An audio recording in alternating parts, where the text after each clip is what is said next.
आजच्या काळामध्ये 100 पैकी तब्बल 80% लोक हे केस गळणे, टक्कल पडणे किंवा मग केसांची वाढ पूर्णपणे थांबणे या समस्येमुळे त्रस्त झालेले आहेत. आणि तुम्ही देखील त्यांच्यापैकीच एक आहात का? कितीही महागडं तेल वापरलं, शॅम्पू किंवा मग सिरम वापरलं तरी देखील काहीच फरक पडत नाहीये.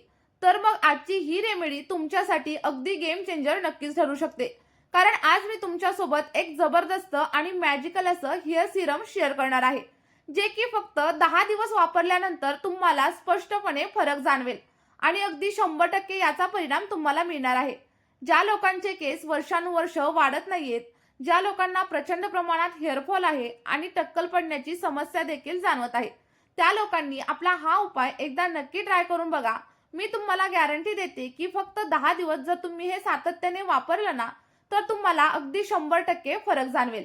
कारण फक्त 10 दिवसांमध्ये केस गळणं मोठ्या प्रमाणामध्ये कमी होऊन जाईल आणि सोबतच केसांची वाढ देखील तुम्हाला दिसायला लागेल. केस अगदी सिल्की, शायनी आणि रॉकेटच्या स्पीडने वाढायला सुरुवात होईल. केसांमध्ये छान असं व्हॉल्यूम येईल आणि ते अधिक दाट आणि चमकदार बनतील. हा उपाय एवढा जास्त प्रभावी आहे, त्यामुळे तुम्ही आपला हा व्हिडिओ शेवटपर्यंत नक्की बघा. तुमचे केस कितीही प्रमाणात पातळ असतील किंवा मग कमजोर असतील, तरी देखील आपली ही रेमेडी वापरल्यानंतर तुम्हाला 100 नाही तर 101% परिणाम नक्कीच दिसतील. आणि आपली ही रेमेडी बनवण्यासाठी मॅजिकल असा घटक तुम्हाला लागणार आहे आणि तो म्हणजे लाल रंगाचा कांदा. फ्रेंड्स, आपण लाल रंगाचा आणि मध्यम आकाराचा कांदा ही रेमेडी बनवण्यासाठी घ्यायचा आहे. कारण लाल रंगाच्या कांद्यामध्ये सल्फरचं प्रमाण हे खूप जास्त प्रमाणात असतं, जे की आपल्या केसांच्या मुळांवरती काम करण्यासाठी लगेचच सुरुवात करतं. आपल्या स्कॅल्पमधील रक्ताभिसरण सुधारतं आणि सोबतच हेअर फॉलिकल्सना ऍक्टिव्ह करण्याचं काम करत असतं. सायन्सने सुद्धा हे सिद्ध केलेलं आहे की अनेक केसांच्या समस्या या फक्त कांद्याच्या रसाने सुधारू शकतात. तुम्हाला जर प्रचंड प्रमाणात होत असलेला हेअरफॉल थांबवायचा असेल, केसांची नवीन वाढ तुम्हाला हवी असेल आणि सोबतच स्कॅल्पमधील कोंडा जर दूर करायचा असेल आणि केस लांब, दाट आणि चमकदार बनवायचे असतील, तर यावरती कांदा हा एकमेव असा उत्तम पर्याय आहे. बघा, सगळ्यात पहिल्यांदा आपल्याला कांद्याची साल काढायची आहे आणि त्याचे छोटे छोटे तुकडे करून मिक्सरमध्ये ऍड करा. तुम्ही आधी जर कांद्याचा रस वापरलेला असेल तरी देखील आज मी सांगत असलेल्या पद्धतीने तुम्ही हा वापरून बघा. कारण हा उपाय अधिक जास्त प्रभावी आहे. त्यामुळे आपला हा व्हिडिओ लक्ष देऊन शेवटपर्यंत बघा. स्किप वगैरे अजिबात करू नका. कारण जर का तुम्हाला केसांची वाढ दुप्पट पटीने हवी असेल ना, तर हा व्हिडिओ तुम्हाला शेवटपर्यंत पाहावाच लागेल. यासाठी दुसरा घटक आपल्याला पाहिजे आहे आणि ते म्हणजे ताजा असा कोरफडीचा गर. कारण कोरफड ही आपल्या केसांना डीपली जाऊन कंडिशनिंग करते, केसांना अगदी सिल्की आणि शायनी बनवते. कारण यामध्ये अँटीबॅक्टेरियल आणि अँटीसेप्टिक गुणधर्म असतात, जे आपलं स्कॅल्प स्वच्छ करतात आणि हेअर ग्रोथ वाढवत असतात. कांद्याबरोबरच आपण मिक्सरमध्ये ताजी अशी कोरफड ऍड करणार आहे. आपल्याला कोरफडीचे छोटे छोटे असे पीसेस करून घ्यायचेत आणि याच ग्राइंडरमध्ये ऍड करायचेत. जर तुम्हाला याच्यावरील साल वगैरे काढायची असेल तर तुम्ही काढू शकता किंवा मग मी वापरले तसं देखील नक्कीच वापरू शकता. बघा, यामुळे तुमच्या केसांमध्ये अगदी सिल्कीनेस आणि शायनीपणा येईल आणि सोबतच तुमचं स्कॅल्प अगदी स्वच्छ होण्यासाठी हेल्प होईल आणि सगळा काही कोंडा वगैरे गायब होऊन जाईल. आता त्यानंतर आपल्याला याच्यामध्ये तिसरा आणि महत्त्वाचा घटक ऍड करायचा आहे, तो म्हणजे कढीपत्ता. बघा, साऊथ इंडियन लोक असतात ना, ते कढीपत्त्याचा वापर मोठ्या प्रमाणात करतात आणि त्यामुळे तिथल्या लोकांचे केस हे लांब, काळे आणि दाट असतात. कढीपत्ता आपल्या केसांच्या मुळांना पोषण देतो आणि सोबतच अकाली पांढरे होणारे केस देखील कमी करतो. यामध्ये भरपूर प्रमाणात जीवनसत्व आणि पोषक असे तत्व असतात, जे आपल्या केसांच्या वाढीसाठी अत्यावश्यक असतात.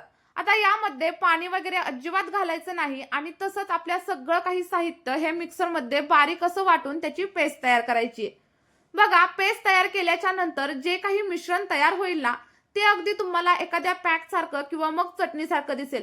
हे मिश्रण तुम्ही केसांवरती अगदी मास्क म्हणून देखील वापरू शकता. पण तुम्हाला जर चांगले रिझल्ट हवे असतील ना, तर एखाद्या कापडाच्या साह्याने किंवा मग स्ट्रेनरच्या साह्याने याचा व्यवस्थित असा रस काढून घ्या, ज्यामुळे तो सिरम सारखा रेडी होईल आणि स्कॅल्पवरती सहजच अप्लाय करता येईल. वरती उरलेला चोथा फेकून द्या आणि बाउलमध्ये जो रस दिसतोय ना, तो तुमचा मॅजिकल असा हेअर टोनर इथं रेडी झालेला आहे. हा टोनर तुम्ही आठवड्यातून 2 ते 3 वेळा वापरा. तुमच्या केसांची वाढ अगदी जलद गतीने होईल. थांबलेली वाढ देखील पुन्हा सुरू होईल. कोंडा, खाज आणि स्कॅल्प इन्फेक्शन देखील हळूहळू कमी होईल आणि केस अगदी दाट, मजबूत आणि काळे बनतील. बघा, अनेक लोकांनी हा उपाय ट्राय करून बघितलाय आणि त्यांना खूप छान रिझल्ट भेटलेत, जे की व्हिडिओच्या सुरुवातीलाच मी तुमच्यासोबत शेअर केलेले आहेत. आता बघा, हा जो उपाय आहे तो जर तुम्हाला अधिक जास्त प्रभावी करायचा असेल ना, आणि जर का तुमचा स्कॅल्प ड्राय असेल, तर तुम्ही याच्यामध्ये शुद्ध असं नारळाचं तेल ॲड करू शकता किंवा मग बदामाचं तेल किंवा रोजमेरीचं तेल देखील तुम्ही इथं नक्कीच वापरू शकता. पण बघा, जर का तुमचं स्कॅल्प हे खूप जास्त प्रमाणात ऑइली असेल, तर तुम्ही इथं नारळाचं तेल अजिबात वापरू नका. त्याच्याऐवजी तुम्ही याच्यामध्ये अर्धा लिंबाचा रस ॲड करा. हे व्यवस्थित असं मिक्स करा आणि मिक्स केल्यानंतर हे सगळं मिश्रण एका स्प्रे बॉटल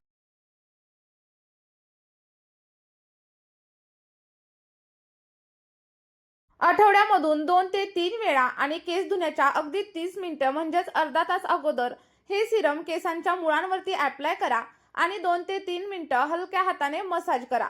त्यानंतर हे असंच सोडून द्या.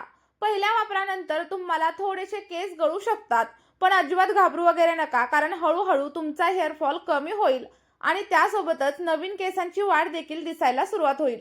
तुमचं स्कॅल्प स्वच्छ होईल आणि निरोगी होईल आणि त्यामुळेच तुमचा हेअर फॉल देखील अगदी 100% कमी होईल. मात्र जेव्हा तुम्ही हे वापराल ना, त्या अगोदर पॅच टेस्ट नक्की करा. तुमच्या कानामागे थोडंसं लावा आणि 10 मिनिटं तसंच ठेवून द्या. जर किंवा जर ॲलर्जी वगैरे जाणवलं ना, तर तुम्ही याचा वापर करू नका. याच्याऐवजी आपला दुसरा व्हिडिओ बघा आणि ते वापरायला सुरुवात करा. खरोखरच मित्रांनो, ही जी रेमेडी आहे ना, ती इतकी जबरदस्त आहे ना, ही तुम्ही सातत्याने वापरा आणि अगदी 10 दिवसांमध्येच तुम्हाला चला तर मग व्हिडिओ आवडला असेल तर एक लाईक करा. तुमच्या मित्रपरिवारासोबत आपला हा व्हिडिओ शेअर करा आणि सोबतच अशाच नैसर्गिक उपायांसाठी आपल्या चॅनलला सबस्क्राईब करायला विसरू नका. सोबतच तुम्ही आपला हा व्हिडिओ कोणत्या गावामधून किंवा मग कोणत्या शहरातून पाहताय हे देखील मला कमेंट करून नक्की सांगा. बाय.